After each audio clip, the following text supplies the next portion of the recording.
Okay. So let me. What are you doing with the fishbowl, Andy? No, I said it was like talking into a fishbowl, and I was going to, replicate the All awesome audio quality. right. So this is gonna be episode 64 of the Just Chilling podcast. I'm your host Miguel. Man, we got a good show today. First off, I had COVID, so that pushed our episode back. We were supposed to do this 2 weeks ago. I was supposed to be contacting y'all 2 weeks ago, and COVID knocked me out for 2 weeks, and I just started feeling better at the beginning of this week, like Monday. So I'm sorry for holding y'all off and having y'all to come in late or whatnot. But We're just how's glad you're all right, man. Yeah, Yeah, no kidding. crazy. that's scary. Yeah. How's everybody doing? Good. Great. Yeah. All right. So we got Raven McKinney, aka Blair. Hello. She's definitely gonna be the stunning Raven McKinney. She's definitely gonna be our star for the show today. And then we also have the host of the podcast, Epic Shells here. So I'm gonna have Epic y'all. Tales from the Sewers. Epic Shells is our Facebook group. Okay. I met you guys through the Facebook group, so Yep. that's how I came up with that. Yeah. What is that? I'm not live. It's on live right here. It says live on Facebook. Yeah, it says on top. Yeah, I that's see. cool. I see. Wait. Facebook will play with you, man. Facebook will play with you. It'll play with me. So we should be live now, right? Hold on. So it'll be like, do you want to do this video privately or do you want it publicly? Of course I want it publicly. Facebook will play with you, man. Facebook will play with you. Yeah, there you go. So we're live now. I guess we can reintroduce everybody. The YouTube episode is gonna have two introductions, but I have the stunning Raven McKinney, aka Blair, and I have the host of the Epic Tales from the Sewer podcast, Justin and Andy. And everybody's doing well. So we'll start out with Raven. Do you want to tell us a little bit about yourself, or you just want me before I get into the questions, or is that okay? Yeah, go ahead. Okay. So I just wanted to take the podcast in a different direction. And I've been reaching out to more exotic dancers, just people in that professional field so they can kind of just speak for themselves a little bit and explain some stuff and we get to know them and try to remove some of that stigma that might be attached to whatever they do and what they do and what people might think they do. Let me close this door right quick. Hold on. Okay. There. All right. If I don't die right here. So you're like are you a new dancer where you are now, or have you been dancing is that you're at a new club now? No, I'm new in general. New in general. Yeah. Okay. Mm-hmm. So my first question was really like, what is the beginning process like? Was there like an interview or is there a whole story there as far as how you got started at your club now that you're at? Yeah, no, there's definitely an interview. So you basically, to get started, you call whatever club you're interested in and you do something like an audition, basically. Sometimes, well, at least the club that I started at, because it's the only one I've ever been at, the house mom, will let you know, like, hey, come in for the audition. And then she'll kind of give you tips on what to do. And you basically just like dance and show her what you've got. And she'll let you know if you get hired or not. Right. Well, how did it go for you? How did you even find that club to go interview at? I had lived in Fort Wayne previously and I'd heard about it, but I actually didn't really get interested in dancing until I started like kind of looking into doing it and like becoming more interested in it. And then I was like, oh, I actually don't live very far from Showgirl 3 or any of the other clubs in Fort Wayne. So I'm just going to call around and see which one I'd be more interested in going to. And that's what one I was interested in. So I called him for the audition. Right. So you did check out other clubs before you landed on the one that you're at now? Yeah, I called around to a couple different ones, but I really like Showgirl 3 because, people talk about different clubs and like, how people are at the other clubs and stuff like that. And Showgirl 3 was really the one that I just was more interested in like All right. people wise. Did you have any like bad interview experiences, or did you go to any slimy people that you like? I'm just not fucking dancing here. Not really. It's just I don't know. I don't really know how to explain it. I felt like more of a connection with Showgirl 3, I guess. It was yeah, it felt better. It was just a good feeling, right? Yeah. So how did you get into dancing in the first place? Or were you always a dancer? Did you dance in school? No, definitely not. So I know this might sound bad, but my main thing that got me into wanting to dance was the money.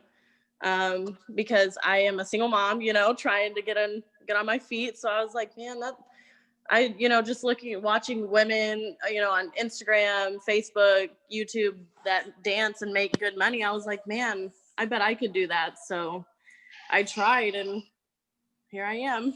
And I bet a lot of women feel like that, but I mean, you had the courage to go ahead and go out there and do it. Some people might think about it, might want to do it, but like, I mean, you're doing it, and Oh yeah, I mean, I definitely procrastinated about it for a while. Like, it took me a good 3 to 4 weeks to actually be like, all right, I'm gonna do this, and then I did it. But it took me a while to actually talk myself into it, because I was nervous. Because I mean, I'm a social butterfly, but at the same time, when it comes to stuff like that and like exposing yourself like that, I was really nervous about it. But then I was like, I mean, I'll probably, unless I get a lot of regulars, I'll probably never even see these people again, and the people that I work with are amazing. The women I work with are amazing, and I love what I do. So.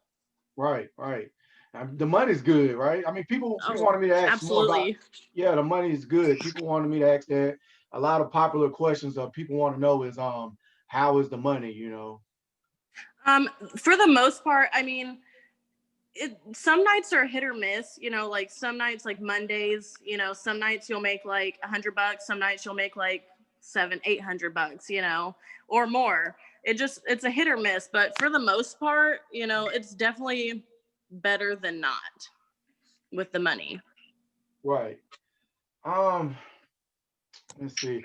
Oh, your stage name, Blair Witch. I fucking love that movie. The first one, not the remake. I do too. So, what about the remake? You like the remake or you like the first one? I like the original, definitely. What about Epic Shells?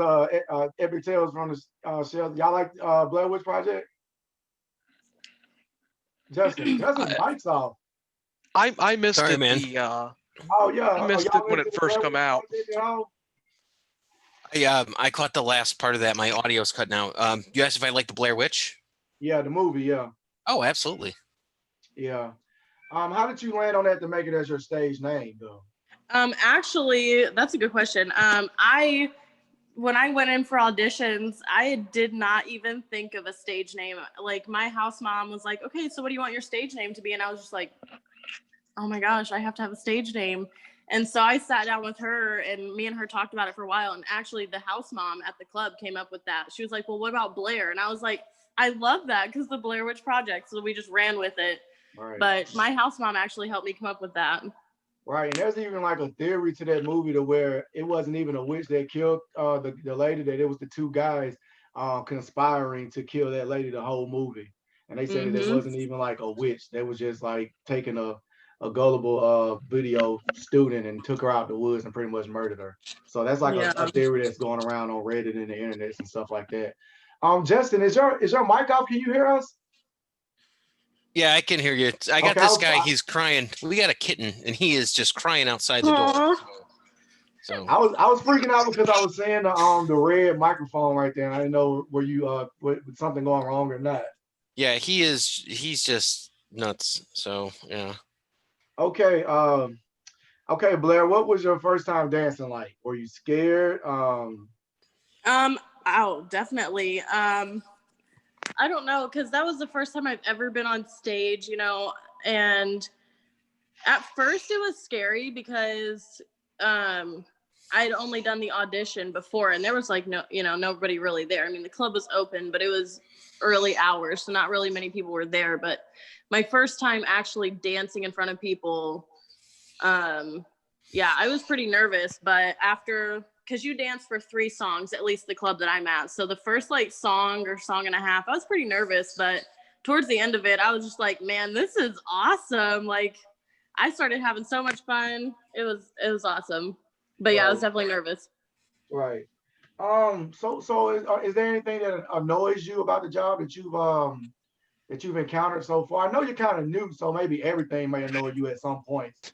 But is there something that you just don't really like that you can get over, but it just annoys you? I mean, that's a really tricky question. Because I mean, there are some. I mean, I'm sure any dancer really Do you get stalkers or anything like that? You get stalkers? I mean, yes. I mean, so yeah, some of the guys there do get pretty, touchy and annoying. And there was one incident where this guy, I had given him a couple of private dances and he didn't want to pay me. And the door guy or bodyguard had to get involved. And then the guy was trying to get me to take him home. And I was like, no, I'm not going to do that. And he tried to wait outside of the club for me to get off of work. And so, the door guy was like, you need to leave. And he went and stood like out by the edge of the road, like off of the property, but still there. So they had to the door guy had to pull my car around back so I can leave through the kitchen the back way. It was crazy, but I get stuff like that quite often, but it comes along with the job as well. You just have to be safe. Yeah. My cousin, he does security at a club in El Paso. So, are you confident with the security guys that you have there at your club? Absolutely, yeah. They're great guys. I definitely trust them. Yeah. Okay. So we'll get down the line. Shows like P-Valley and the movie Hustlers. How realistic are those shows and movies? And I just saw the movie Hustlers. I really liked it a lot. I don't know if you seen that movie. I've seen parts of it. I haven't watched the full movie, and I've heard of P-Valley. I actually have that on my list to watch, but I haven't started it yet. But well, I really haven't that depicted the job or whatnot. How accurate, are they portraying it? I mean, it's kind of hard to answer that because I've only ever worked at this one club, and I'm still pretty new. I've never worked at a club in Chicago, Indy, LA, Cali, anything like that. So the bigger clubs, I honestly have no idea. It might be more accurate somewhere like that, but as far as the club that I work at, some parts are accurate, but the girls at my club don't like drug guys and stuff. So yeah, that was crazy. That was the whole way of the movie, that the girls were drugging guys and maxing out their credit cards and stuff like that. Yeah, I've never seen anything like that. Like I said, though, I've never worked in a big city. But at my club, I have never seen that. Okay. Next, this is another popular question. How does the dancing affect your dating life? If you're dating someone? I've not dated anyone since I started dancing a few months ago. I mean, I haven't even really talked to anybody in a serious way, but there have been a couple of guys that I have talked to, not too seriously, but are yeah, I wouldn't be able to date you because of you working there. And I'm just but why not? It's a form of income. I'm not doing anything wrong. And, these people that I'm giving, dances to or whatever, they don't do anything that I'm not comfortable with, and if they do, they get in trouble, so it's not anything bad, but I haven't really dated anybody enough or at all to kind of answer that question. But I mean, there have been some guys that are oh, I'm cool with it, and some guys that are no, definitely not. Yeah. I want to give Justin and Andy a chance. If y'all have any questions or y'all have any thoughts for Raven, you can feel free to ask as well. Absolutely. What's your favorite tattoo that you have? Probably my nipples. Who asked that question? I did. Justin, that was perfect because that was on my list of questions. Nice. Okay. She just got her nipples pierced, and I wanted to ask you about that whole process and the thought process behind it. Of my boob tattoos? Yeah, who gets their boobs tattooed? How did you come up with that? Well, I'm like I was in the process. So I just love tattoos in general, but Great I wanted job, Justin. something. I wanted something to go along with like my raven or my crow. So I just was like Celtic knots. That would look pretty cool with the theme of it. So, but I don't know. I just popped in my head one day and I was like, I'm gonna do it. So I did. Right. You said, what are they called? Celtic knots? Mm-hmm. Oh, nice. Okay. So you're going kind of with a Morrigan type theme there. With a what? I said you're going with kind of a Morrigan type theme there. Yeah. Okay. Or like Viking-esque, something like that. Right. Yeah. Okay. Did a guy work on it? Was he excited to work on your boobs?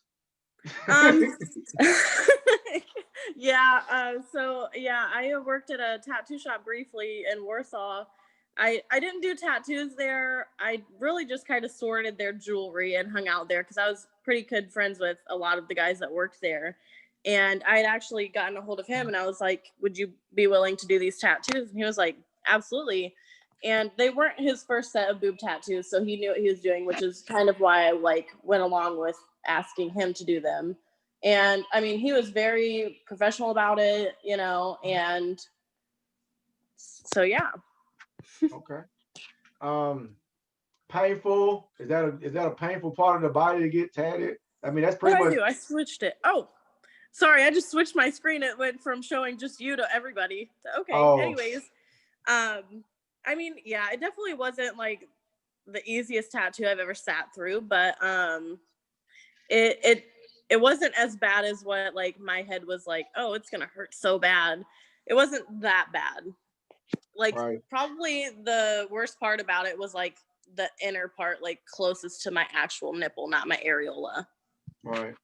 And Raven, I just want to thank you again for coming on here. I'm not kicking you off or anything like that, but Oh no. you're the first dancer to bless this show, and I really appreciate your trailblazing for the ladies that are gonna come after you. You the first one. Absolutely. So have fun with it, because I'm definitely Yes, thank I'm you. definitely excited to have you.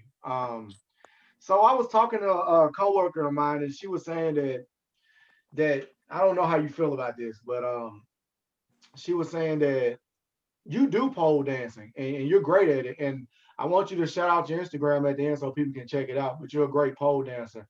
And she Thank was just you. like, she made the comment saying that, well, I would rather see a woman pole dance than seeing just a girl stand there and twerk for 30 minutes. Like, what are your thoughts on pole dancing versus just twerking around the club? Yeah, I mean, I think everybody has the things that they like, so everybody has their own opinion, but I personally would much rather watch, a woman do some really awesome pole tricks, and because I love learning new things and stuff. I mean, just about anybody can shake their butt, but doing pole tricks, that's hard work. You gotta have a lot of body strength and muscle to be able to do that because you're lifting, your whole body weight. So personally, like I just love pole dancing and everything about it. And even if it's not just like dancing, even if it's just like pole workouts, it's just really cool to me. Yeah, But I mean, you're fucking good at it. You're fucking good thank at you it. so much. Thank you. Yes. But you also have like, it also depends on like what the person at your stage wants, So if I'm up on stage dancing and I have, a couple of customers, and they're like, if I can tell that they're more interested in the pole tricks, I'm going to do that just to make my money. But if they're saying stuff like, I want to see you shake or whatever, then I'm going to do that because I know that's what's going to understanding your audience. Exactly. Yeah. You have to have that If you connection or can't you're not connect really with going your to make your audience, money. then you're out. I mean, you got a great Exactly. understanding of the business and you just now started dancing. So that's Exactly. awesome. That's awesome. Thank you. Do you have any big plans for 2021? Not really. I mean, I really did all of the things that I kind of wanted to here in 2020. I got my own place with my son, I am working my 2 jobs. And so, I mean, hopefully I just get further and better in my career. But other than that, I've kind of got what I need and want. Right. Do you get any like negative flag from family, friends or anything like that? Or is everybody just like supportive? Let's do it, you know? At first my closer family was like, "What are you doing?" But after I explained to my mom, it was basically like my mom at first. She was just like, "What are you doing?" But after I kind of sat and explained, like, I'm not doing anything wrong. I'm doing what I need to do to make money for myself and my son and to get me where I need to be. So after I kind of sat and explained and talked to my mom about it, she was like, "Well, I support you." And she's been my biggest supporter as well as, some of my close friends, and have been from there on out. So And they just ask you like, what are you doing? You tell them I'm fucking dancing and making money. What are you talking about? What am I doing? right. Well, I think she was more so like worried about, like, I don't know, just a parent with their kid. She was worried I might get hurt Well, I or mean, I know what injured. your mom is saying. Yeah, she wants you to be safe, but I thought maybe your friends or something were like, Oh what are you no, doing? my friend is, I keep a very small, tight knit group, anyways. So, but all of my friends were very supportive. A couple of them have even come up to the club and watched me and kind of hung out with me while I'm working. Oh yeah, So that's cool. That's cool. just about everybody in my circle has been very supportive. The only thing my mom is really worried about is, exactly what I post. And I mean, I guess it's not really up to her to decide what I post, but I do sit and think about like exactly like who's gonna see it. Like I'll post. That's why I made my dancing page, really, besides getting my regulars, is like my family doesn't really follow my dancing page. It's just like my regulars and friends. So like on Facebook, I don't post that stuff just so I know like my grandma or something won't see it. Which some people, they don't care. They'll post it. But Grandma's I got have a respect for Facebook. that. Your grandma's got a Facebook. Right. Yeah. Yeah. Oh, that's cool. Um, um, I don't think you have an OnlyFans. No, I've actually been asked a couple of times, by quite a few people if I would make one or if I'm going to make one, and I've thought about it. And uh, What is your thought process going into possibly making an OnlyFans? Because it can be profitable. right, I don't know, because I don't really know what it's all about. Like I thought that, I haven't really researched into it as much, and I thought that it was basically just like sexual stuff, but I've heard people tell me that you can post whatever you want on there. So I guess I'm gonna have to do more research on it and kind of look into it more, but I still Right. don't know if I'm actually gonna do it. I may, but I mean, because you say you're already making good money at the club, so you don't need it unless it's just like extra money or whatnot. right, exactly. That's That could another be reason I'm something like, for I your don't know. regulars, possibly, for them to pay more money. Right. That's true. You could just leave it open for your regulars or whatnot. That'd be cool. Yeah, that is a thought. I'm Yeah, still in the process of deciding on whether or not I'm gonna do it. right. Just one last question, then we're gonna get into the second portion of the show. What is your prep work from night to night when you're going in? Do you have any I won't even want to say ritual, but just things that you do, music that you listen to? I mean, because this is work, just you're hitting the floor just like anybody else would hit the floor at any job that they're doing. Just like I'm hitting the job here, you're hitting the job there. Is there anything that you have to have, that you need to do to, get your night going? Yeah, so I mean, so obviously like a shower, I get all cleaned up and stuff. Most of the time I like to try and do my makeup and everything, get all ready before I go, just because it's a 46-minute drive and I just want to be ready when I get there so I can just start making my money. But there have been times where I've had to get ready there. But yeah, so the things that I cannot go without whenever I'm working is my chalk.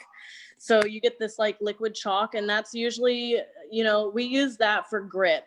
And some dancers like it, some dancers don't. It's really personal preference, but I like it just because I'm still kind of newer and the pole is really slick. So I'll use that like on the back of my knees or my hands just to help grip better. So I know I'm not gonna slide around and stuff. But that's one thing I can't go Oh, without. chalk, And cool. Yeah, chalk. I get it now. It keeps it off. yeah, so it's Yeah, it keeps literally it from just like selling. liquid chalk. You just use it and it dries. Right. and it just helps you grip. So I can't go without that. I love having that. If I do forget it, I'll buy more because my club sells it there. They better fucking Yeah. sell it there. So that's one thing. And then my other thing is a G-string. I have to have an extra G-string because I change throughout the night because I get sweaty. You know, I just want to make sure that I stay fresh all night. So I change a couple of times. So I always pack extra G-strings or anything like that. My shoes, obviously, I keep there just so I know I won't forget those because you can't dance without them. Man, do you have those clear heels with you that you Oh, I don't know. All of my shoes are in my locker at work. Those I wish fucking things were sick. I seen them on Instagram, on your Instagram page, and you were dancing in one of them. I think you took a picture of one of them, and those things were fucking sick. They were high heels and they were clear. Yes, I actually got those from a friend of mine before I even started dancing. Those were my first ever pair. Yeah, I love those. They're fucking sick. Yeah. Thank you. Yeah, thank you. But yeah, so I always keep my shoes in my locker at work because I cannot forget those at all. But I have a whole bag that I just make sure that I always pack the night before I know I'm going to work with all my stuff, so I know I don't forget it. Right. All right. Well, I remember Raven, you said you're just a little nervous about coming on tonight, but you're done. I was. I've never done something like this before. It's your first podcast, right? Huh? This is your first podcast. It is. Yes. Man, you fucking kicked the door down because you're trailblazing for this podcast. So thank you. If you're gonna start anywhere, I'm happy you started with us. And thank you so much. Man, I'm gonna have girls on after you, and you can say you did it first. So that was awesome, man. I really appreciate it. Thank you. You don't have to go anywhere. I have one last question for you before I get you started.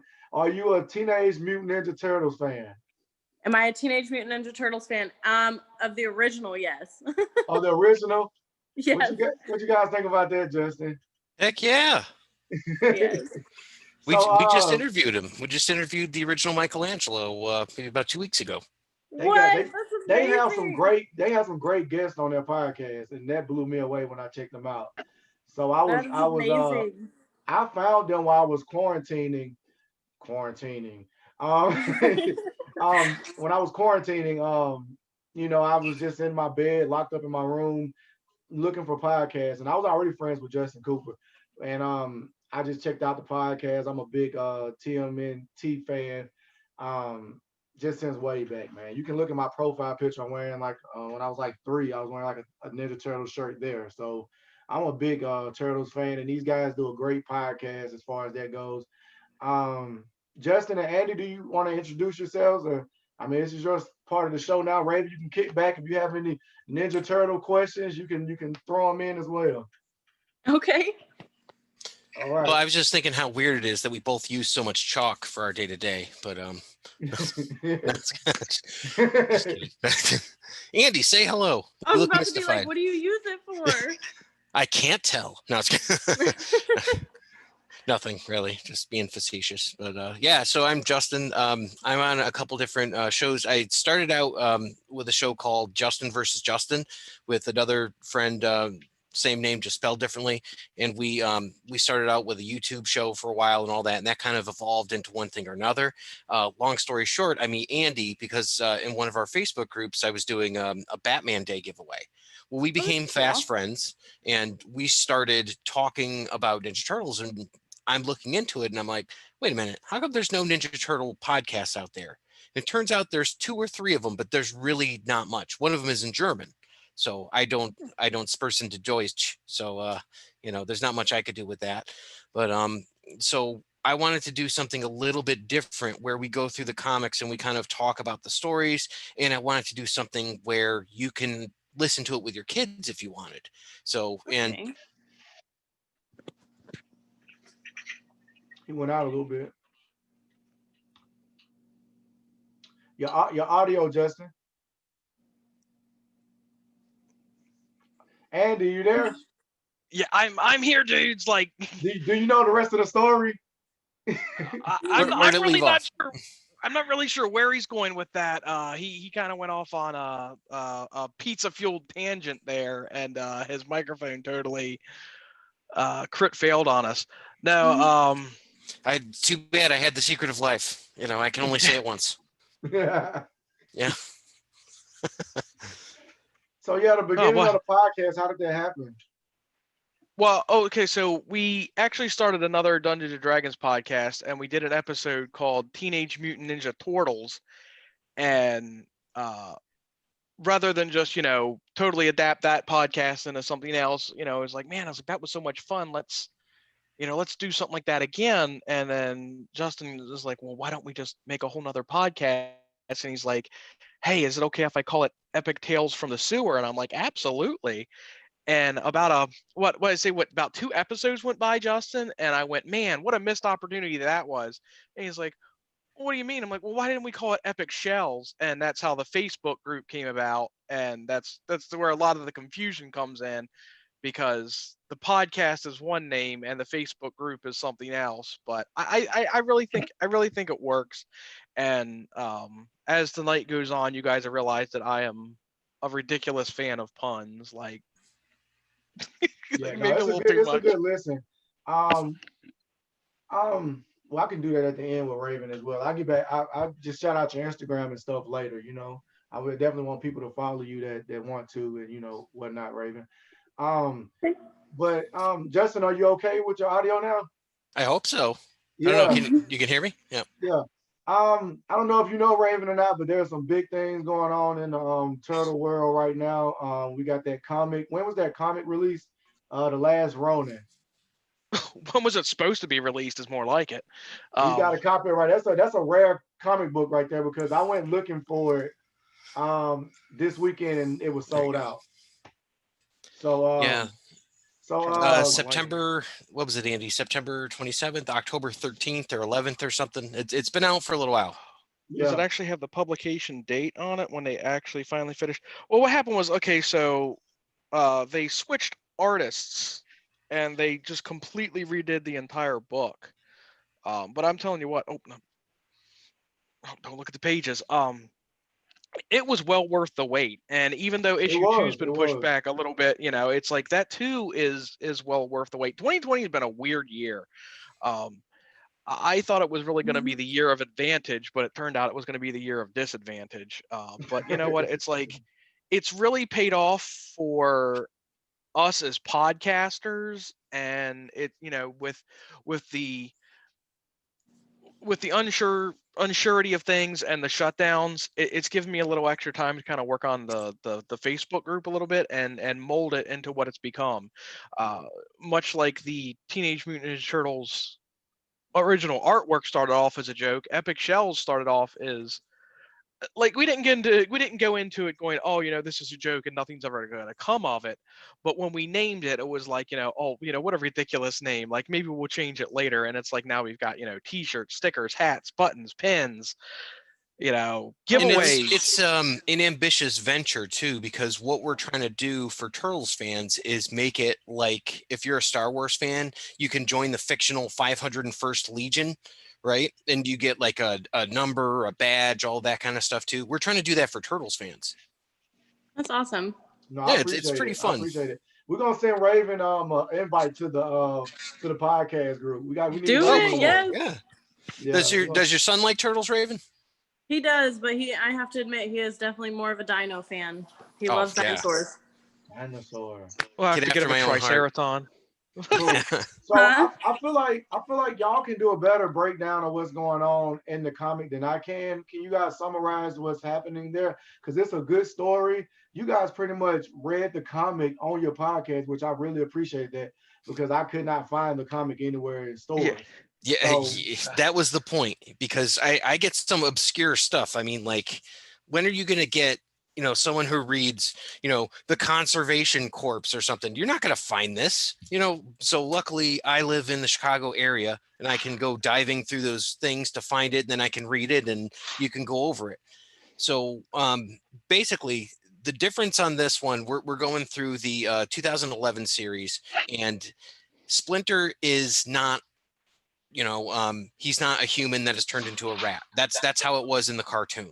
The big thing now here is that he is the father of 4 sons in ancient Japan, and they are all killed by Oroku Saki because the Shredder, because he betrayed the Foot Clan, right? So you fast forward 100 years, and they're all reincarnated. They're reincarnated as a rat and 4 turtles. His sons were the 4 and all that, and he's the rat. They're in a lab and they're getting worked on by this experimental stuff in Baxter Shockman's lab, and they end up getting the mutagen treatment after it gets stolen by the Foot Clan, and they end up in the sewer, and they're fighting with a cat that tries to steal little baby Raphael, and all of them, their fates become intertwined. So you have the 4 turtles, you've got Leonardo, Michelangelo, Donatello, and Raphael. You've got Splinter, and you've got Old Hob. So hopefully my audio didn't cut out there. Your audio didn't cut out this time, but the video did. The video did. Okay. All right, good. Good, because I had charts and I had graphs and that's but no, I wanted you guys to break down pretty much what's going on in that comic that you guys went over in the episode that I listened to. Oh, you want to know about The Last Ronin? That's what everybody wants to know about right now. Okay, you gotta read it, man. Don't read it like a 2 minute. that was kind of like the reason I started Epic Shells is because I wanted somewhere I could talk about The Last Ronin, where I could, I could control the content that was coming in. And the problem I encountered in the Dungeons and Dragons community is there's a lot of toxic people. Like they're horrible to each other, but we don't have that in the Turtles community, especially in Epic Shells. It's, they really do come together, and you form these brotherhood bonds with these other guys and girls. When we call our members dudes, we have a fair amount of ladies and the guys. Yes. Right. But so basically, what's going on in Last Ronin is, it takes place 30 years after the original Mirage Comics line, and there's one surviving turtle left. The other brothers have been disposed. Something happened to them. We haven't quite figured out what yet. Are they dead or are they just missing? We're 99% sure they're dead. I think issue number 2, it's called First to Fall. We're going to find out who eats it. And from the cover, it looks like Raph is going to be the first one to go down. I know the big thing too is a lot of people wanted to know who the Ronin was going to be. And me and Justin did a whole episode just theorizing who, what, when, where, how, what was going on, because in the preview, you can hear him talking to someone else. And I thought that, my theory anyway, was that the turtle is just broken, but mind, body, and spirit. He's communicating with his brothers. Possibly, we've seen him astral project in the movies. We've seen him astral project in the comics. I think we've even seen him do it in the cartoon before. But are they there in spirit, or are they there in his head? Yeah. I like that aspect. It's like maybe there's only one turtle left, and he's going after maybe Shredder's grandson.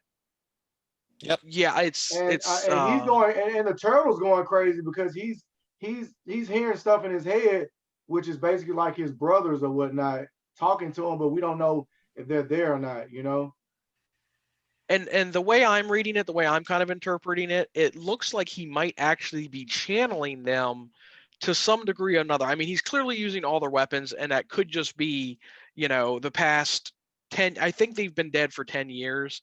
It could just be the past decade of him training with these weapons, or he could really be,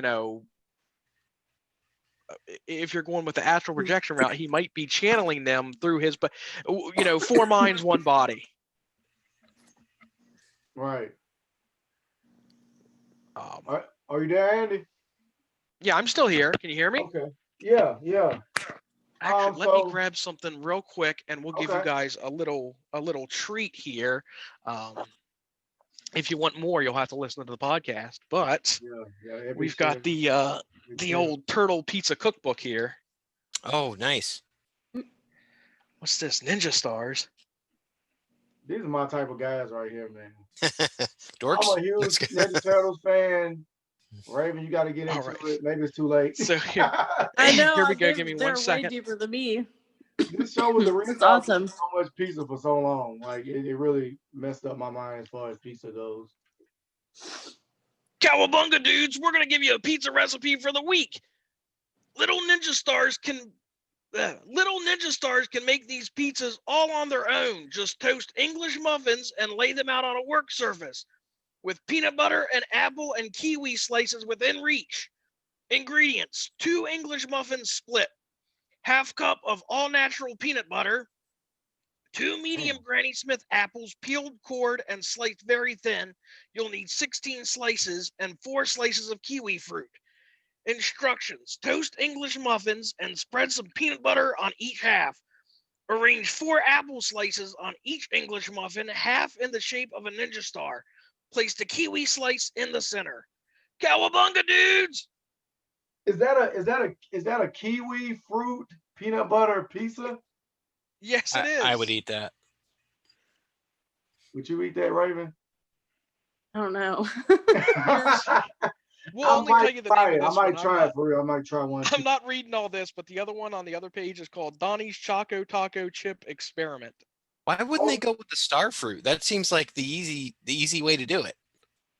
Right. Nothing easy was ever worth doing. No. So listen, I'm gonna get a control of the ship right here. I have a question I want to ask y'all. Why do you think on the TMNT has had a legitimate following for? What's going on here? Am I still there? Yep, you're still there. Why do you think TMNT has a legitimate following for the past 30 years? Hold on. Can you find a video? Let me see. Hold on. I got a question. Hold on. I had a pop-up just happen here.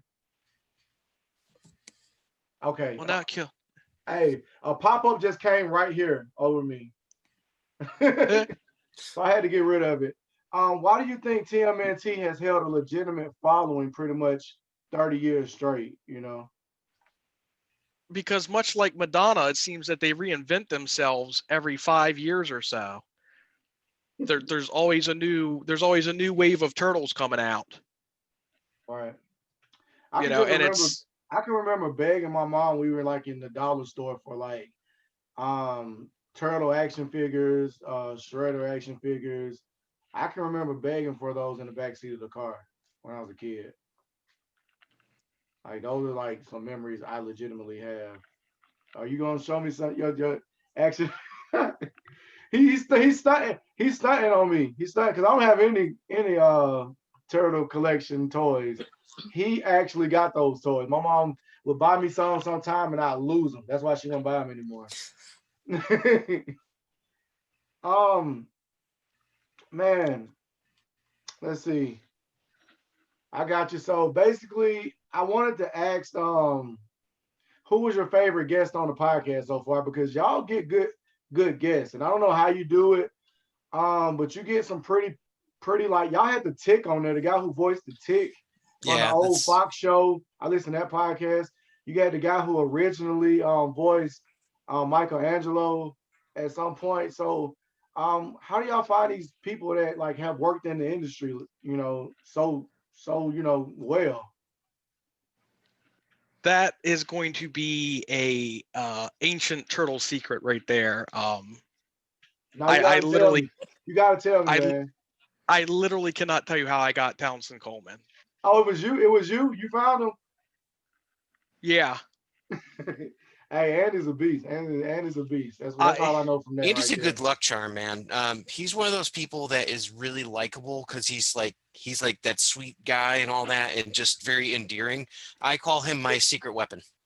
Yeah. So you don't even have an idea, Justin. That he's like, we're fixing to do the podcast, and oh, by the way, we're having an original voice of Michelangelo on today. Well, that was kind of a big one. I mean, so that's kind of like a big get. I'm lucky because I think that like when you're an entrepreneur and you're a business person, right? You know, what would you call it? Luck is when preparation meets opportunity, right? So I have seen a couple of those times and I've jumped on it. Like when we had the guy who's going to play Casey Jones in the Casey Jones Livewire movie, we had him on and we had his producers on and all that. We had a fantastic comedian named Norrie Davis on. We just released that one. So that was just being in the right place at the right time, reaching out at the right time. So that's probably more. Oh, Secret stuff right there. Yeah, secret stuff. We're not supposed to know that stuff right there. You just said. yeah, he can only talk for about a minute and a half before his mic won't catch up with him. That's okay. I want to take the last bit of the interview and quiz y'all. Y'all are Ninja Turtle experts, so I wanted to see if y'all had the answers to these questions that I found. Raven, did you have any questions for the Ninja Turtles podcasters before I get started? No, I'm just enjoying listening to it. You enjoyed it? Yeah, this is interesting stuff. That's cool. So you taking the back seat. You done your part. We're doing our part here. Okay. What news channel did April O'Neil work for in the cartoon? In the cartoon, it's channel 6. In the movie, it's channel 3. Yep. Yeah. Y'all fixing to run through these questions. I thought it would take y'all a little while to work through these. It depends. Y'all fixing to blaze through these. Who voiced the Shredder in the Turtles cartoon? Oh, James Avery. Yep. Uncle Phil. Uncle Phil. Rest in Love peace, him. Uncle Phil from the Fresh Prince of Bel-Air. He was the original voice of Shredder. Awesome dude. Rest in peace. Rest in peace. Oh my God. Y'all Every time it comes up, we talk about that one scene. Why don't he want me, man? Why don't he want me? Oh my God. What are you made of stone if you don't shed a tear when that comes on? It's like, oh, Fresh Prince. We didn't deserve. And you know what I think too? Since and I guess this is because of the era I grew up in, but I think that James Avery is like, besides the father from Good Times, is the best on John screen. Amos. Yeah, John Amos is the greatest on-screen dad of all time. I give it to James Avery as well too, because he was a great dad to Will Smith, and it wasn't even his kid. So I think that's what makes it that much more relevant. The fact that he was willing to be there for someone that he only had such like a tangential connection with. But yeah. That's what you call unconditional love right there. Like you don't have to love this person, but you do. Who knew the fucking Shredder could be such a great dad? Yeah. So the next question is what special effects fail was revealed in TMNT 1 in 1990? Are you talking about when you could see the people's faces through the mouths of the suit? How did you know that? Not a lot happens in the sewer that we don't know about. Did you know that, Justin? Oh yeah. Yeah. That's how I told Raven. They're gonna run through these questions. Sounds like it. God dog it. What was the name of the first female turtle? Venus de Milo. It's like a walk in the park for y'all. Are you familiar with the new female turtle, Jenica? I prefer the yellow bandana to the sky blue one. She's got a yellow bandana? Yep. And claws like Wolverine. And he just pulled that out just right there on the table. Boom, right there. Yeah, I mean, yeah. and this might be a bit of a disappointment. That's some bullshit right there. No turtle boobies on Jenica. Am I allowed to say turtle boobies? Yeah, I mean, why not? Okay. Yeah. Well, that was one of the things I was watching something that they were like, oh, thank God, they got rid of these unnecessary turtle boobies. Like there was no reason other than to go, well, this is a girl turtle, so like we're gonna give her, yeah, because I know what you mean. Like because even if a turtle is female or male, like the chest plates, they're not mammals. Yeah, it should be the same anyways. A turtle's not, giving out breast milk. I thought it was cool. I'm like, it gives them a little bit of shape and a little bit of form. So I was like, oh, okay. So like you could see that it's like a slender female figure. So I think that's them trying to get some Marvel shit going on, man. I think they're trying to compete with Marvel when they give the turtle boobs and shit like that. I think they're like just looking at the Marvel universe and like, well, we can do that too. I don't have a Jenny from the block. I've got plenty of Mikeys, but no Jenny from the block. Yeah. The last question, y'all probably gonna kill it. So I just want to thank y'all for coming on and being part of the podcast. On my new laptop, this is the first episode on my new laptop. Yeah, I that's mean, I'm awesome. rich. I mean, I just get all the stuff I want. No, not really, but you know, it works out for me most times though. Um, quit 2021, the same thing I asked Raven. Big plans for 2021. What do y'all have going on? I want the artists and I want the writers to get in on the podcast so we can ask them about choices in the stories that we're reading. And I want to reach out to people from, say, like the 90s, maybe the movie. Maybe we can get Judith Hogue, April from the movie. Yeah. She seems like a real sweetheart too. Yeah. She was in Halloween Town too, if you ever seen that. So I love those April was in movies. it? yeah. You seen it? You seen it, Raven? I love Halloween Town. I had a feeling. So Okay. What's y'all favorite Turtles movie? one, definitely. Yeah. I like the TMNT one from 2007 too, but the original 1990s, it's awesome. Andy? I can tell you what it's not. It's not the coming out of the shells tour. Oh yeah, the rock and roll one. Yeah. I got a bit of trivia. I don't know if you guys knew this. You guys have obviously seen The Joker, right? The movie The Joker. Yeah, I have it downstairs. Yeah. I figured I see the Why So Serious in back. So the guy in the movie The Joker that fires Arthur, right, from spinning the sign after he gets hit. That's the voice of Raphael from the first movie. From the first Ninja Turtles movie. That's Raphael firing the Joker. How freaking crazy is that? And that's in 2019. They're still getting work.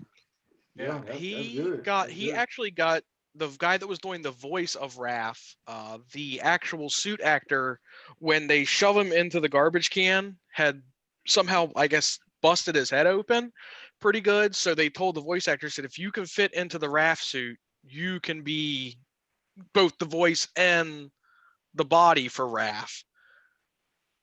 Yeah.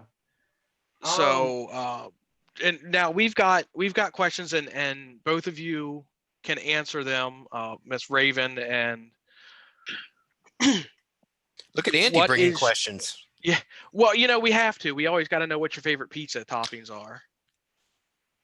Hey, what was it? My friend, he does a podcast as well. One Swayze. He did a good one today too. You're flipping the script, so yeah, ask me a couple questions, man. Yeah, we always got to know what your favorite pizza topping is. Raven, you want to go first? I'm a weirdo. I like mushroom and spinach. It's not just cheese. Okay. I'm just pepperoni. I'm weird like that. I'm a conservative pizza lover. I don't understand what the deal is with pineapples on pizza. I've never had that a day in my life. It's actually good. It's very good. Yeah. Why is it good? Straight from the man himself, Kevin Eastman, pineapple does go on pizza. Good. Really? Well, if now, you're into food, right? And the crazy thing about it is I'm a big pineapple fan. I will eat pineapple chunks, but just not on pizza. You ever have it on a burger? Like in Pulp Fiction, the Big Kahuna burger? Pizza, no. Yeah. Yeah, on pizza. A lot worse than it tastes.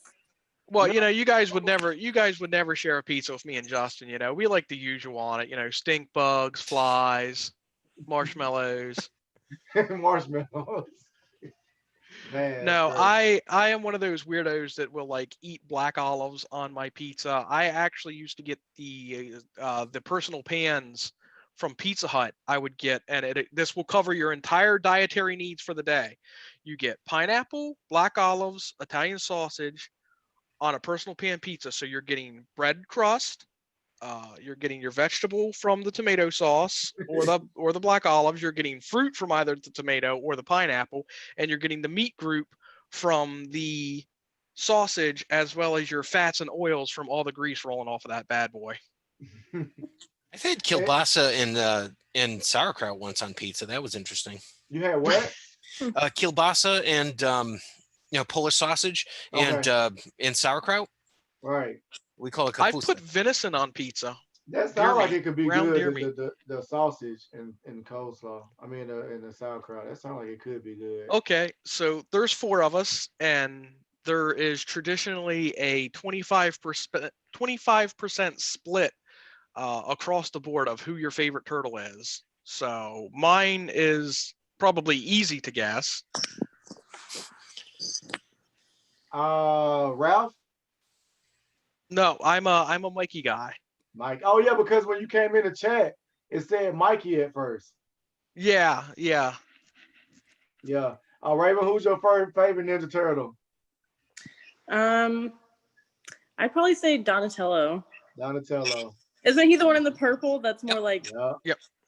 Yeah. I'm actually agreeing with Raven because when I was younger it was Mikey, but now that I'm an adult, I don't know why it changed, but it is Donatello. And because he's just so smart. Yes. He's just so smart, and he's helping them do a lot of. I think he came up with the shell phone before cell phones even came out. Yeah. He came up with the shell phone. It had FaceTime on it.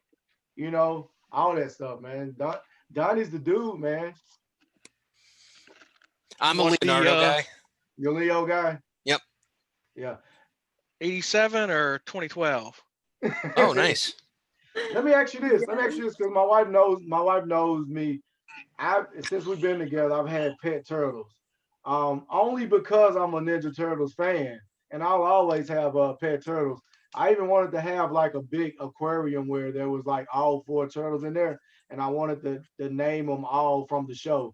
Have you ever owned any pet turtles? I haven't. I've even had a turtle die on me. Oh man, that's sad. It was Ralph. It was Ralph. That's his fake. Yeah, I was about to say, no, mine are living. I have to feed mine every day. You know they say that back from the movie Rocky, right? Sylvester Stallone has had the same turtles from the movie Rocky, and they're still living today. If you can believe that, that's over like 39 years, maybe 40 years at this point. Turtles and parrots, sometimes you have to leave them in your will to people. Like, yeah. And then I mean, I have to bring it up, but I was surfing on Instagram today, and I seen a video of a shark attacking a turtle, and he couldn't even bite him because the shell was protecting him. So he was biting the turtle the wrong way, and it was in the ocean. It was like a sea turtle, but it was clamping on the shell, and it gave up and just swam away because it couldn't even like get the turtle. So the turtle like lived, and I guess it just made an Instagram video out of it. Oh wow. Yeah. I've seen the one with the alligator. Huh? I've seen the one with the alligator where the alligator can't get through the I've seen that one. Damn, I need that link then. I ain't seen that one. You guys don't know this, but I went to school to be a marine biologist. So yeah, you probably seen some wildlife out there in the ocean, man. Yeah, I don't do it for a living. I'm a mortgage guy, but yeah, so that stuff's so crazy with the sharks and all that. And when you talk about an alligator not being able to get through that, the amount of pressure per square inch that they have is crazy. Yeah. So that's a strong ass shell. And I think the reason they posted that video on Instagram was because you could pretty much see the fear in the turtle's face when the damn shark was clamping on it. It was like paddling like crazy, like to get away. And it was just, able to get away, Like I said, we were going to hit, Raven's portion of the show and hit y'all's portion of the show and just get out of here. Last question is, what year was the first Turtles comic book released? What year or what month in that year? Okay. You give me both of them. You can just drop the mic. Oh, okay. So that would be May of 1983, I believe, is the first issue. So they did 2 of them. It was like 3,257 issues. I think it was a short run of the first issue. So they had to borrow money and use their tax returns to print all the issues, and they sold out, much like Last Ronin sold out. Yeah. Now, I said, they must be doing something right for 30-year fans to keep coming back for more. Right. So I got bogus info online, and it said it was 1984. Did y'all get it wrong or did I? No, I got it wrong. You're right, because it's 84. They were created in 83. The first one came out in May of 84. Yep. Okay, yeah, and And the like, I was cartoon- 3 years old, so I that could was be. a good- that was a good The year cartoon because- launched in December of '87. Yeah, I say it was a good year because my second favorite franchise came out that year, and it was the Terminator. Oh, nice. Yeah, 1984. I love the Terminator. Kyle Reese, of Michael Bain was just on the Mandalorian last week or the week before. But Kyle Reese was yeah, not bad, not bad. Let's not forget to send Raven an invite to the Facebook group. yeah. I We gotta- just found you on Instagram, Raven. So I just I gave you a Yeah. follow. we got to do that. Thank you. We got to get her in the group as well. We got to get her Yes. in the group as well. That's gonna be fun. I appreciate y'all coming through. You know, Raven. I wanted people to see and support Raven. Just shout out your Instagram. You know, where we can find you and support you at. Oh, on my Instagram? Yeah, or wherever you have, whatever you got going on. Oh, I have Instagram and Facebook. Just shout them out both so people can find out, you know, find you and support you. Okay, so my Facebook is just Raven McKinney, spelled with a Y, so it's RAYVEN. Same with my Instagram, and then on my Instagram, if you follow the Raven McKinney one, right in my bio is my dancing page as well. And I appreciate you. Like I said, you're the first dancer. You won't be the last, but just because you're the first, I just want you to, you know, carry some pride with it, because I'm telling you, Thank you. really, for me to contact, you know, you, and for you to be so generous with everything I've needed to get the show together. I definitely encountered someone today that was like super hostile with me. And I was like, no, I just want to like shine a light on what you are doing and let people know that, you know, you're normal too. You know, because Right. people get, you know, I'm just trying to like get some of the stigmas out of the way. And she was just like, I don't want to be on your horror platform and don't put me on there. And I was like, no, it's not like that. It's not like that. So anyways, you could have been totally like that girl today. And I got her blocked now because I'm like, why did I deal with you then? Because I'm trying to, you Right. know, I'm not coming at you that way. I'm coming at you with a positive energy, you know, with Yeah. everything I'm doing with the podcast. I wouldn't want to, you know, I don't know what she was thinking, but whatever. I'm glad I got you on here. Like I said, you trailblazing for the Just Chilling podcast. This is episode 64. Yeah. I don't know if there's much else you can say. Epic Tales from the sewer. Yep. Just shout out where you all can be found, support it, you know, whatnot, and we can get out of here. What are we at? Epic Shells on most social media.